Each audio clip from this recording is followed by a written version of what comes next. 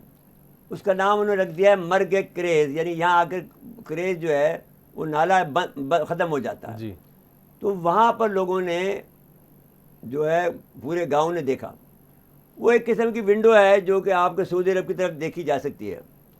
تو جو ہمارے آدمی نے بتایا وہ یہ بتایا جو کہ معتبر آدمی ہے، تو اس نے کہا کہ 12 سے 24 آدمی نے آ کر گواہی دی ہے کہ ہم نے چاند دیکھا ہے، اور وہ ایک قسم کی کھڑکی ہے۔ تو اب ان کو چاہیے رویت حال کمیٹی کو کہ ایسی جگہوں کو جہاں پہ چاند نظر آتا ہے، جیسے مرگ اب یہ کریز ہے، تو اس پہ ایک آپ اپنے یہاں پر ایک ٹیم بٹھائیں، اور جہاں پر یہ نظر آتا ہے عمومی طور پر جہاں پہ 10-12 جگہ پر جہاں پر جو یہاں سے جو شور شرابہ ہوتا ہے آپ کا، بھئی کوئی نہ کوئی چیز ایسا ہے کہ آپ کا جو ملک ہے، آپ اسٹریٹجک کہتے ہیں اپنے آپ کو، آپ اس سے بھی ملے ہوئے ہیں، اس سے سینٹرل ایشیا سے بھی ملے ہوئے ہیں، مڈل ایسٹ سے بھی ملے ہوئے ہیں، جی تو آپ کو کسی نہ کسی جگہ سے آپ کو چاند نظر آ جائے گا مڈل ایسٹ کا، ایسا نہیں ہے کہ نہیں نظر آ سکتا۔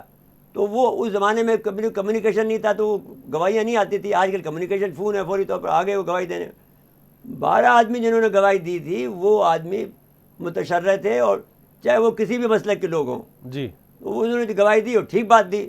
تو یہ بات آپ کو تسلیم کرنی چاہیے مفتی عنان صاحب، آپ تو ساری عمر جو یہی کام کرتے آئیں گے کہ جو پچھلا دور ہے اس میں چلے جائیں گے۔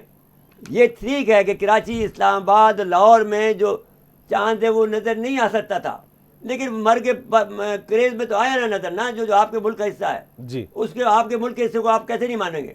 چمن سے عبدالرزاق برق صاحب سینئر صحافی ہمارے ساتھ جی ٹیلی لائن پہ موجود ہیں۔ عبدالبرق صاحب کیا حال ہیں، کیسے بتا؟ عبدالرزاق برق صاحب السلام علیکم۔ وعلیکم السلام سر، آپ خیریت سے ہو؟ ٹھیک ٹھاک؟ بھائی آپ کی تو کہانی میں نے بیان کر دی، آپ نے ابھی بات کرے، کیا فرمائیں، کیا چاند کی خبر بتائیں پہلے کیسے ہوا؟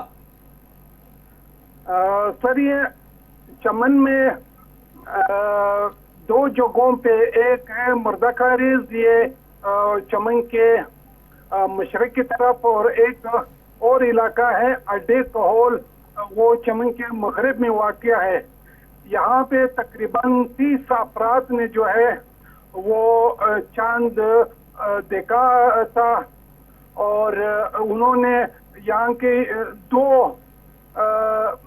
رویت ہلال کمیٹی والے تھے، ایک کا سربراہ جو تھا مولوی متی اللہ صاحب، اور دوسرا مولانا محمد یوسف صاحب جو علامہ عبدالغنی صاحب کا بیٹا ہے۔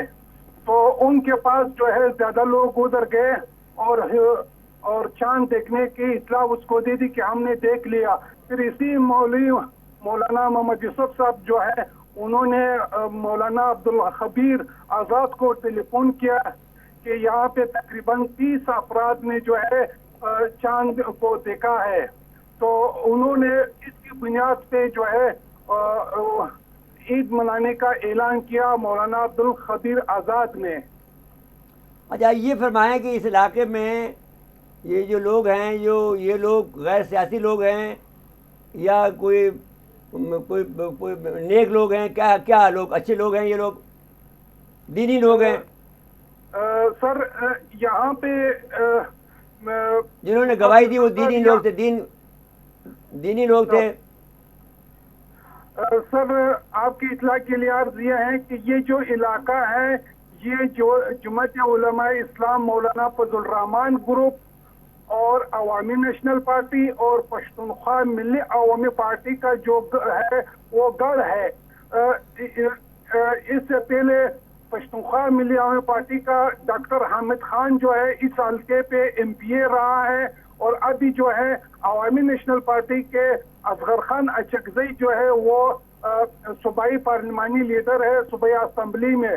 تو ویسے یہ علاقہ جو ہے یہ تو جماعت علماء اسلام کا جو ہے بہت بڑا گڑھ رہا ہے، اور مولانا عبدالغنی صاحب نے جو محمود خان اچکزئی کو شکست دیا تھا اس علاقے پہ کامیاب ہوا تھا۔ تو بظاہر تو ایسے لگ رہا ہے کہ یہاں دین دوست لوگ جو ہے بہت زیادہ ہے۔ ٹھیک ہو گیا. یہ مذہبی لوگ ہیں اور مولوی لوگ ہیں بہت پکے, جو ان دونوں علاقوں میں ہیں, اور چمن کے جو مسائل ہیں اس کو تھوڑا بیان کر دو. تمہارا آج ہاتھ آ گئے ہو تو بتاؤ. چمن کا سب سے بڑا مسئلہ اس وقت امن و امان کا ہے. اس وقت ایک نوجوان کو ڈاکو نے قتل کیا ہے, اسے موٹر سائیکل چھیننے کی کوشش کی اور وہ بندے نے مزاحمت کی. اس کا نام ہے, بہت خوبصورت نوجوان ہے, الیاس. اس کو ڈاکو نے قتل کیا ہے. اس وقت چمن کا جو ڈی سی دفتر ہے اس کے سامنے اس کے لاش کو اس کے لواحقین نے جو ہے دھرنا دیا ہے, اور حکومت سے مطالبہ کر رہے ہیں کہ یہ جس بندے نے یا جو ڈاکو نے ہمارے جو نوجوان کو قتل کیا ہے ایک موٹر سائیکل کے لیے, اس کو اس کے خلاف FIR درج کیا جائے اور اس کے قاتلوں کو گرفتار کیا جائے. یہ ایک دن کا مسئلہ نہیں ہے, یہ بہت دنوں سے جو ہے یہاں امن و امان کا مسئلہ بہت خراب ہے. آئے دن جو ہے نوجوانوں کو آئی جی سے وہاں پر پولیس کارروائی نہیں کرتی ہے. وہ کنٹرول نہیں کر سکتے, نہ کر سکتے ہیں, نہ ابھی تک کیا ہے. اچھا چلے آپ کے ساتھ میں ابھی دیکھیں, آپ کے ساتھ میں بہت دوسری بات بھی کریں گے. ان کے گاؤں کے سڑکوں کے بارے میں کیا حال ہے؟ سڑکیں بھی کریں, لیکن اب تو امن و امان کی بات بتا رہے ہیں تو اب یہ بات تو اس کی بات کو پہنچانا چاہیے نا. جی جی. تو یہ ہم اپیل کرتے ہیں, یعنی کوٹا کے جو IG صاحب ہیں اور جو لیویز کے لوگ ہیں, جو FC کے لوگ ہیں, ان سے کہتے ہیں کہ ان کا مطالبہ فوری مانیں. جو الیاس کو جو ہے شہید کیا ہے, بیچارے بے گناہ کو, نوجوان کو, اس کا جو انہوں نے سوال اٹھایا ہے ہمارے برق صاحب نے, اس کا فوری طور پر توجہ, فوری طور پر ان کی FIR کاٹیں, اس کو گرفتار بھی کریں, بجلی پانی گیس سزا دیں اس کو. پہلی بات تو یہ ہے, پھر بعد میں بجلی سڑکیں جو کچھ بھی ہے وہ سب ٹھیک کرے. جی آپ بھی ہم بھی چلے دورہ کریں. اب برق صاحب نے دعوت دی ہمیں انشاءاللہ. ٹھیک ہے جی, بہت بہت شکریہ برق صاحب, آپ نے وقت دیا ہمیں. آخری 30 سیکنڈ ایک یہ بات بتا دیں کہ جو NCOC کا اجلاس ہوا ان کی, میں پہلے بات یہ کہنا اس لیے کہنا چاہتا ہوں کہ ان لوگوں کو اپنے آپ کو تھوڑا سا اپنے پورے ملک کے پر دیکھو. ہم تو گلی گلی کچھ جاتے ہیں, ہر جگہ جاتے ہیں, تو آپ دیکھیں کہ جہاں جہاں ہوتا ہے. اب یہ بات تو کتنی کلیئر ہو گئی کہ وہ تو مولانا فضل الرحمان کا علاقہ ہے, وہ اس علاقے کے آدمی کو گواہیاں دی. اچھا صحیح, پختونخوا ملی ہے وہیں پارٹی کا وہ بھی ہے, لیکن وہ بھی بھائی مولانا فضل الرحمان گواہی تو دی ہے مولانا عبد الغنی کو. عوامی نیشنل پارٹی کے جو جو MNA تھے اس کے ان کے سامنے پیش ہوئے ہیں, انہوں نے تصدیق کر لی ہے. تو اس کا مطلب ہے کلیئر بات ہوگی, مولانا فضل الرحمان کی پارٹی کے آدمی نے قبول کیا ہے. جی بالکل ٹھیک ہے. یہ عید کا سہرا ان کے سر ہے.